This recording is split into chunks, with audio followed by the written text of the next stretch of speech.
different types of stories, positive, negative, and in between. How do some of these other types of stories resonate with the experiences that you've had? But, I'm still kind of thinking about, can you guys hear me? I'm thinking about what Lorena was talking about in regards to Mexico. And, as storytellers, we're always interested in this idea of meta-narrative, the larger stories, and the specific narrative. And these stories, of the way governments kind of visualize their role, I have to say I'm a supporter of President Obama, but the idea that our stories come with his stories, that our change comes with his change, is, I think, critical to some of the ways that he got very intelligent about using the social media. So that many people were creating these environments of, and I think you showed the ones of the independently produced videos that were kind of funny and cool, and we had a meme that went out. But there were a lot of people kind of using the story of his emergence to connect their own story to the campaign, and it certainly became part of the way the campaigns work. So I think in the political cultures that I come from, that idea of how you link the politician's narrative to the narrative that's out there. So how is the new leader in Mexico linking his narrative to the extreme poverty, linking his narrative to the narco-trafficking disaster, linking his narrative to the emergence of a middle class that has great aspirations and wants to be part of modernity in all of its parts. How is his narrative connected to that will be probably who succeeds in that election. How much do we see our story in their story? And I think that's changed. That's obviously a very old part of political history, but it's also going to be very much important in the way that that's manifested in these different environments that governments allow people to share their stories, or use NGOs as an intermediary for people to share their stories. Lorena, if I could come back to you. You were very honest with the audience. I think you would all agree about profound challenges in Mexico, but we're also hearing about an administration that wants to create change. You seem to have an optimism as well as a realism. And so do you have not a theory of social media, I think that's too maybe grand and abstract, but a sense of how social media might be a way of reshaping things, along with many, many other developments? Yes. Can you? No. Okay.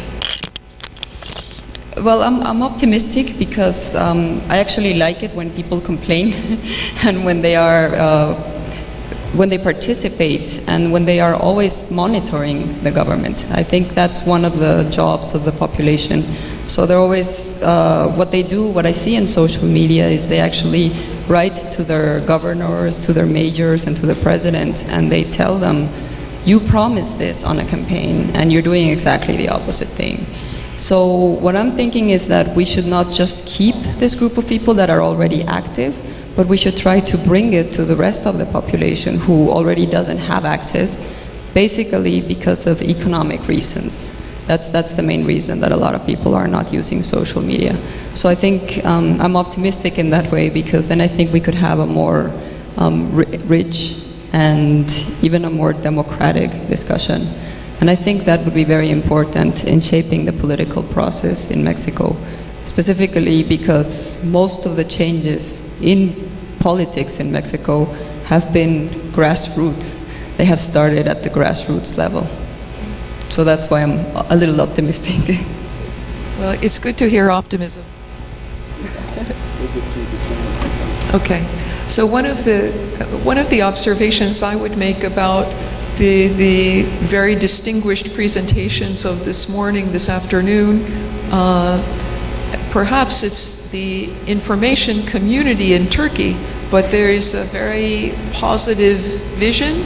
There is a great deal of momentum, a tremendous investment in education, To me, in a sense, the con means that to just run on hope and on promise is not going to work. People are really suffering, and many people have not seen their conditions improve, they've seen them diminish. So it's not clear whether the very positive, euphoric use of social media will be possible, but it's not clear what will replace it.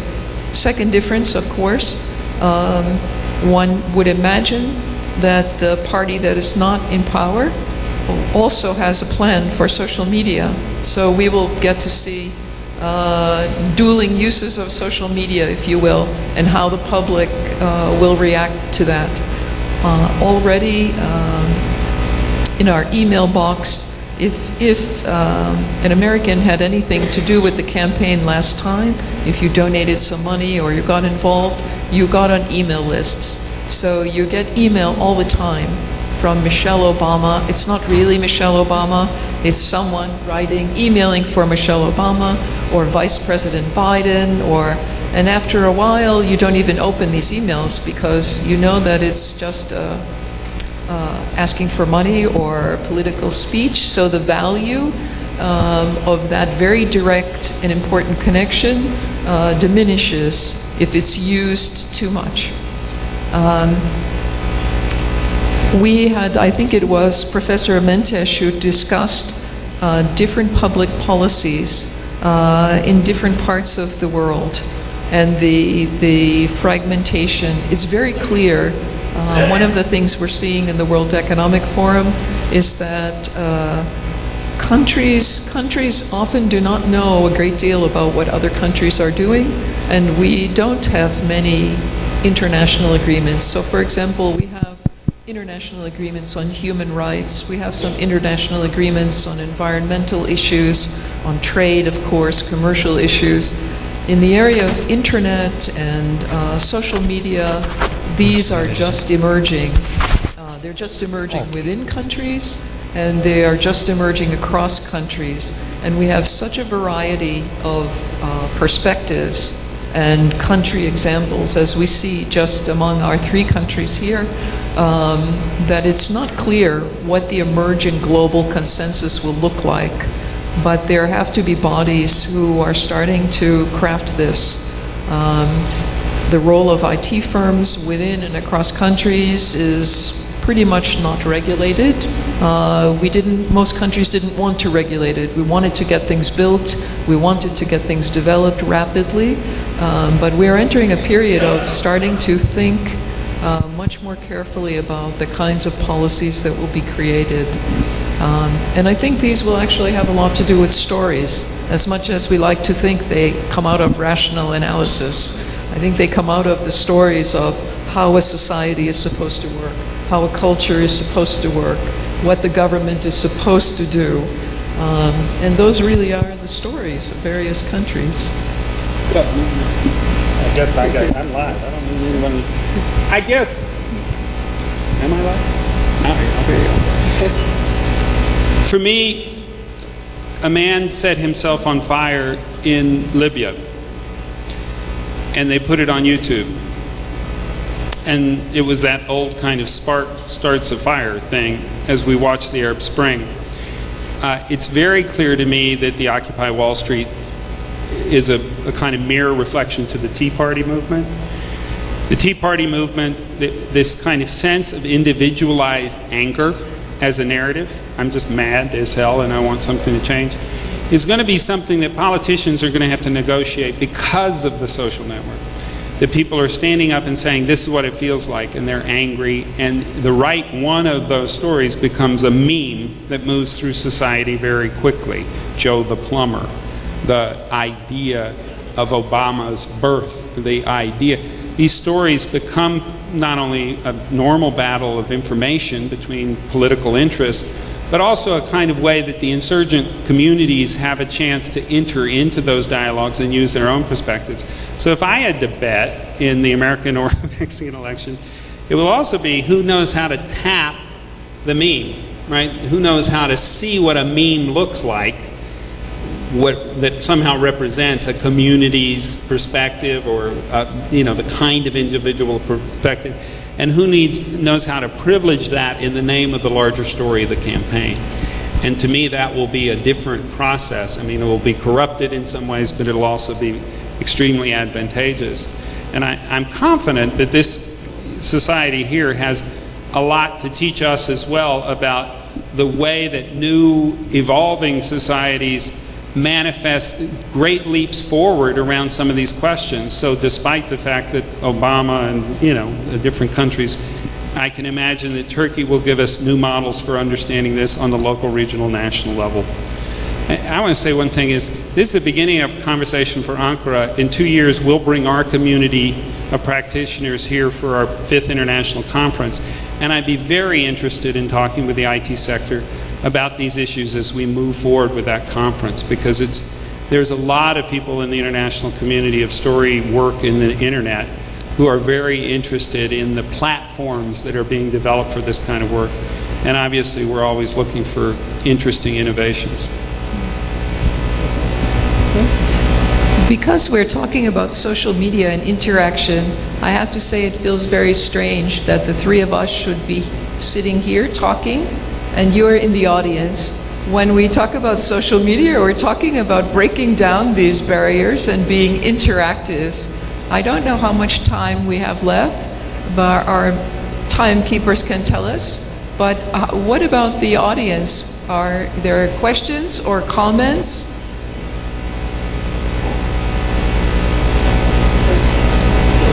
There's one. I think so. There's one, yes.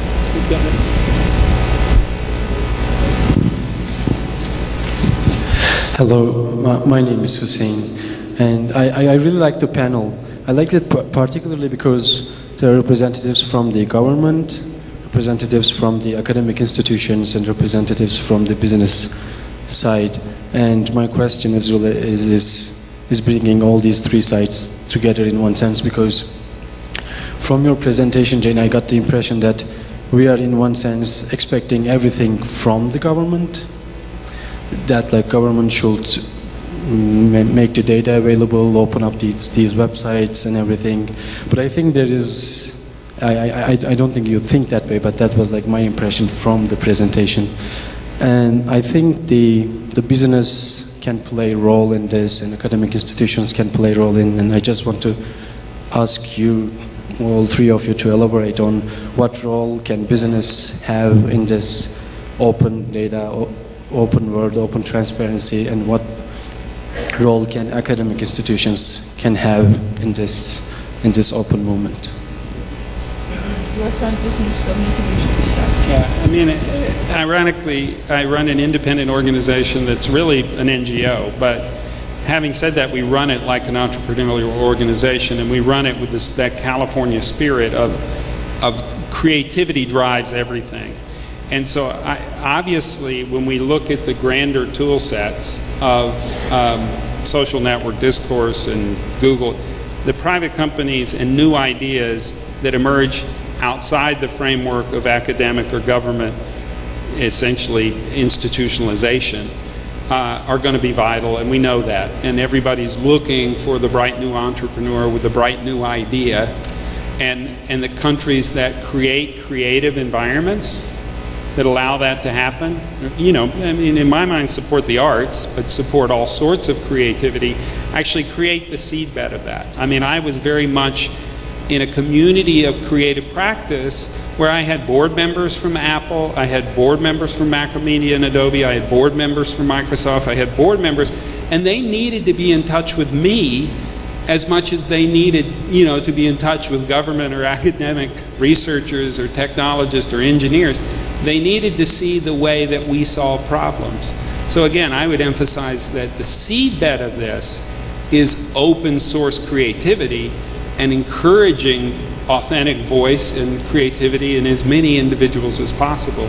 And that's what leads to the entrepreneurial leap, the intuitive leap that allows you to think of a Skype or a Facebook or a Twitter or a Google. And you need those kinds of communities, as well as really good engineers, as well as really good science and sociologists and other people.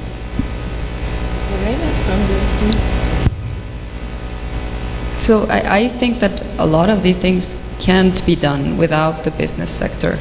But I actually believe in the joint ventures because the government is the one who's providing a lot of the public interests.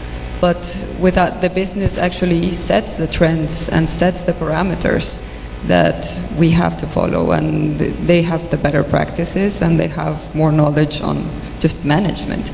So a lot of these things I think cannot be done without the business sector and just placing the right incentives, right? That's my experience from all of this, especially areas like infrastructure, IT, some things in technology. I've seen it like, for instance, just in construction and house building. If you don't have part of the business sector in there and you just use government, it ends up never materializing because you have all the bureaucratic obstacles. And so I think a lot of this the business sector has to be involved in it. I would just echo those remarks to say that although I think I had a lot of slides about government provision of data, and that has been a large part of the open government movement, but another part of it, the collaboration and participation part, depends vitally on NGOs, businesses, citizens who, for example, are going to create a map or a mapping tool, or are going to create a tool that does some kind of analysis, or who are going to take some data and analyze it in some way or organize something around it. So if you see, for example, these very important quality measures that are coming out of hospitals, measuring death rates is an important one. We do it in the US for different types of operations. So if you were going to have gallbladder surgery, you could look at the performance measures across different hospitals for particular types of procedures. Some people could create maps and tools around that because you start to get so much information. Many of us are expert information consumers, so we can easily wade through lots of data and databases, but making things that are simplified so that someone who is busy or someone who doesn't have those skills can use it are opportunities for businesses, because people will pay a little bit of money for an app that helps them, for example.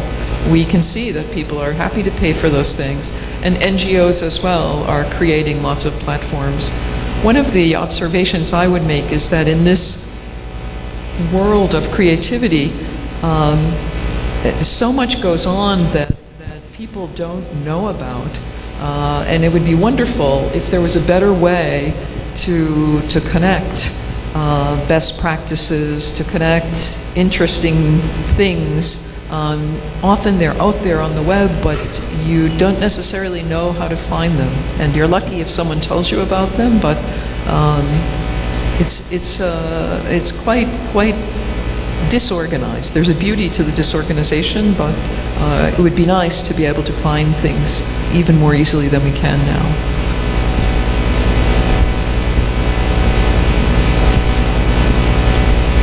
Hi.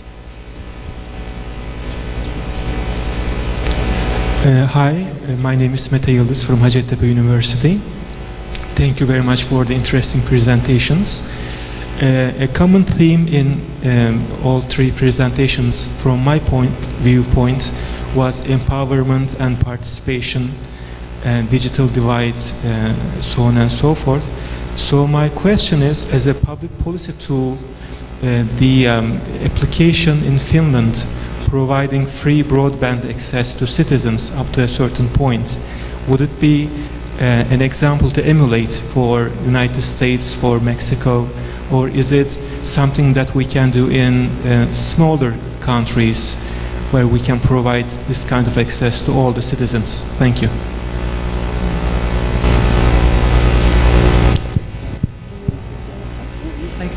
Okay, I'll start. I am based at the University of Massachusetts Amherst, which has about 24,000 students. It's a fairly large university. And we are in a community of universities, the 5 college area, and the other 4 schools are very, very good schools, but smaller schools. Many faculty live close to campus, just to the north or east, in towns that are called the hill towns. And those towns have no internet connectivity, even today. And the reason they don't have any connectivity is because it's not profitable for any firm to connect those towns. So US is obviously highly marketized country. We rely on the market, we rely on business to do lots of things. And for that reason, if you look even at the map of a small, very highly educated state like Massachusetts, you see pockets where people are not connected. That means the children in those schools are not connected to the internet. It means the small businesses are not connected to the internet.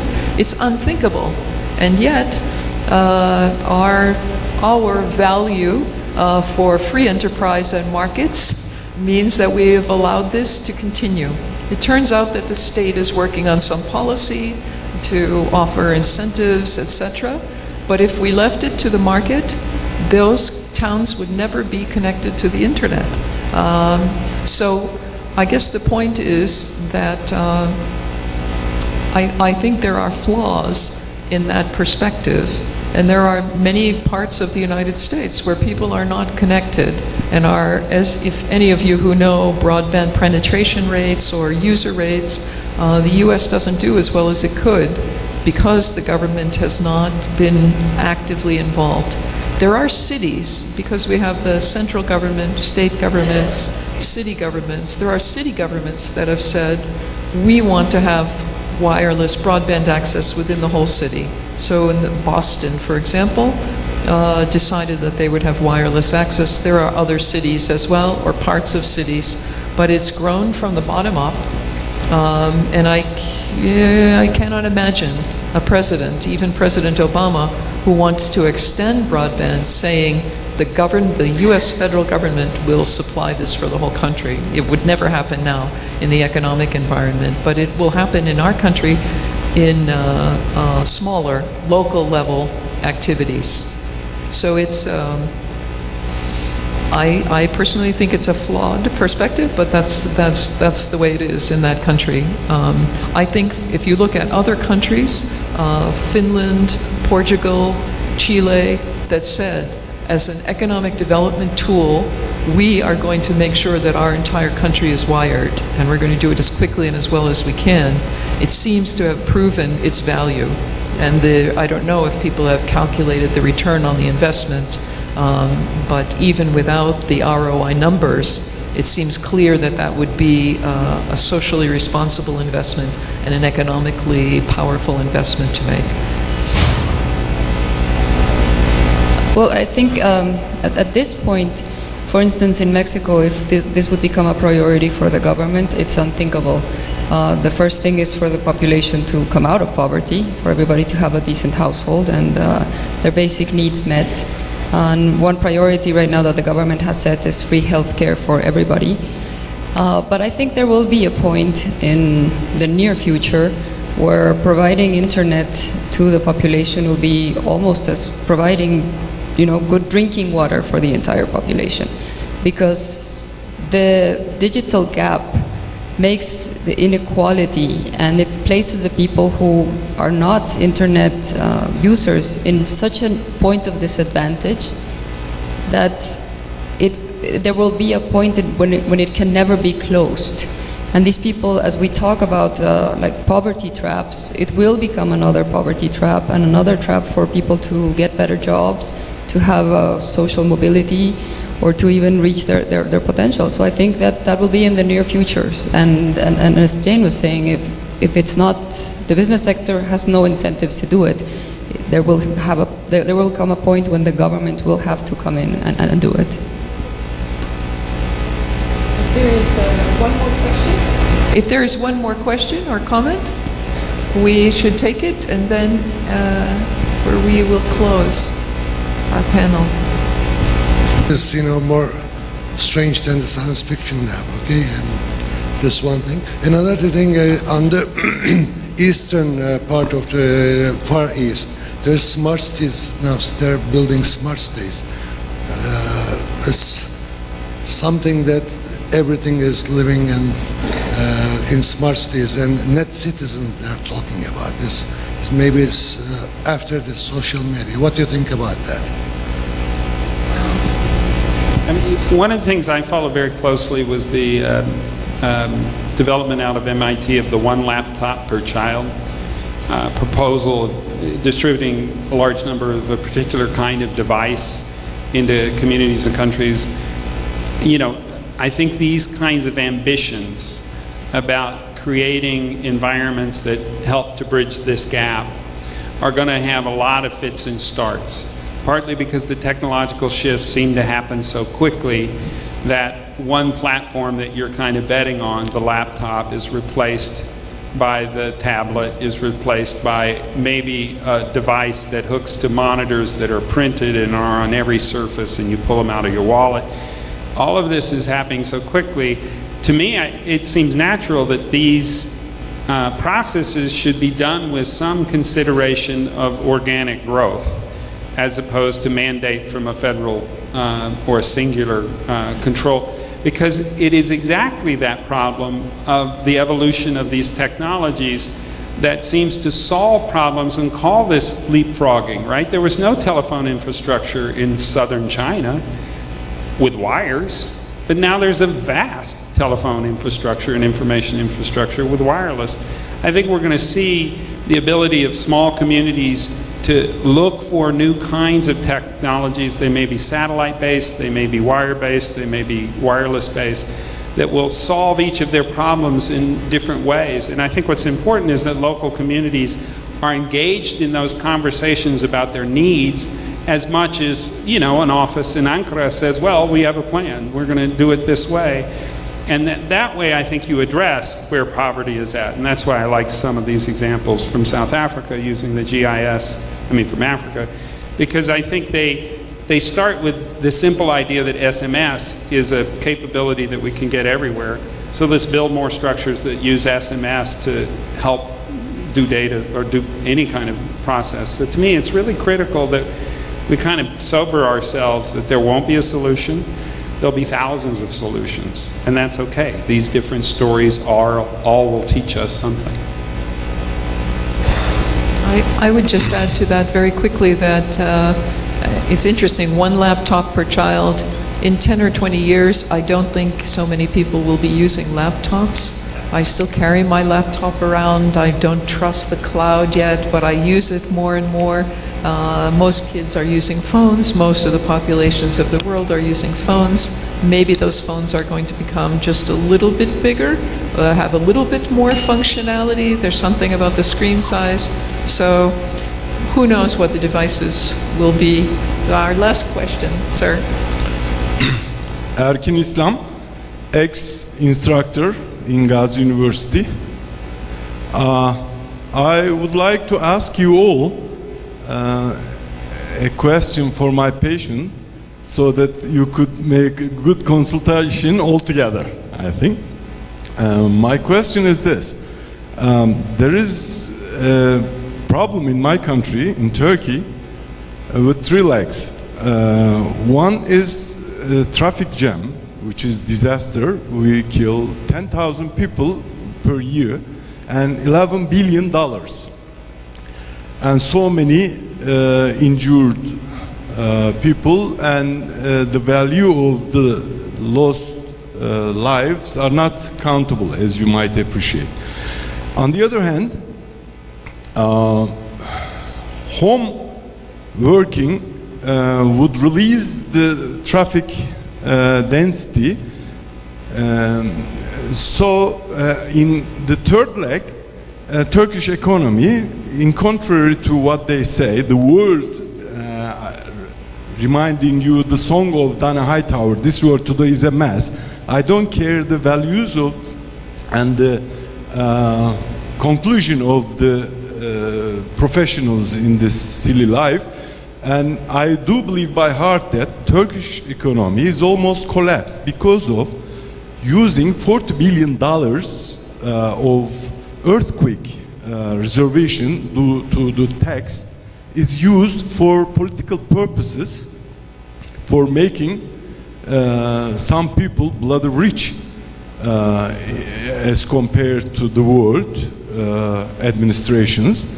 So in the near future, I do believe that it won't be tangent the economic crisis of the world, in contrary what the Prime Minister says. Not tangent, but it's almost to knock down this fantastic, lovely country. I don't know if you have been to Anatolia and other parts. I do recommend by heart.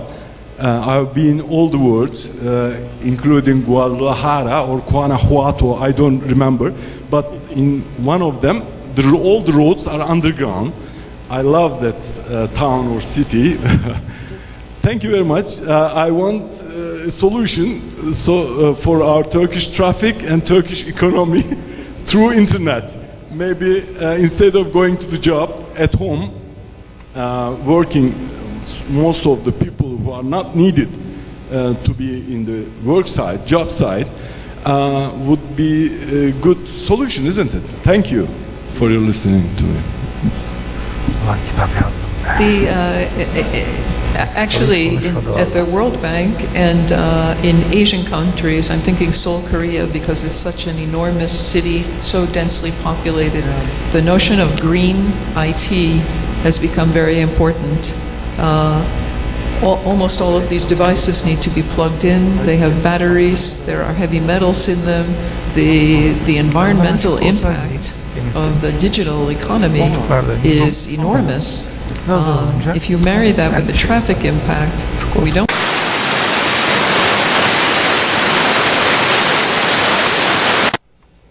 don't want to combine. Two problems. We know a fair amount about telework, and yes, lots of people don't need to work. They could work at home, or they don't need to go as far to work. There are many, Hewlett-Packard, IBM, etc., that don't even have offices for many of their professionals because they can do the work anywhere. They can save money by not having offices. You take the traffic off the road, so there are lots of possibilities. For your economy, you will have to solve those problems. We are just trying to solve the problems of the US economy right now. But I think there's a lot we can do in terms of smart traffic control, as well as getting cars off the road. So we are, I think with that, we've tried to open up the scope of the discussion a bit and bring in some other country examples. We hope it has been useful and interesting and thought-provoking, and I think I can speak for the three of us to say that we have learned so much and been inspired to be a part of this conference. Very important. So thank you very much. Thank you, Jane.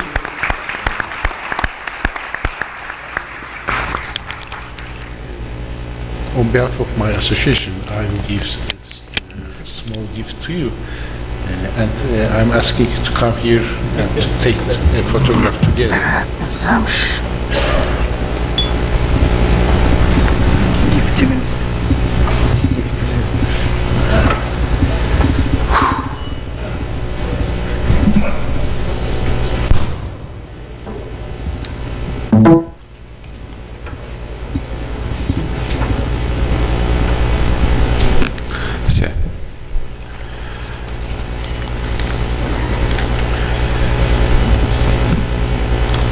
Türkiye Bilişim Derneği Yönetim Kurulu Başkanımız Sayın Turhan Menteş, bütün katılımcılarımıza, panelistlerimize hediyelerini takdim ediyor.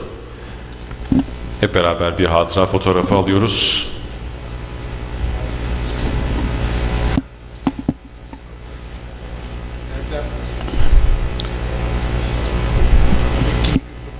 Etkinlik Yürütme Kurulu Başkanımız Erdem Bey'i de sahneye davet ediyoruz.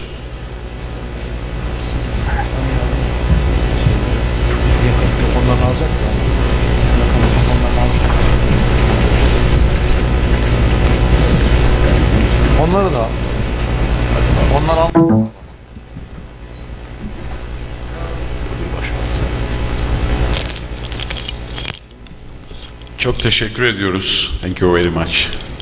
Sağ olun. Evet.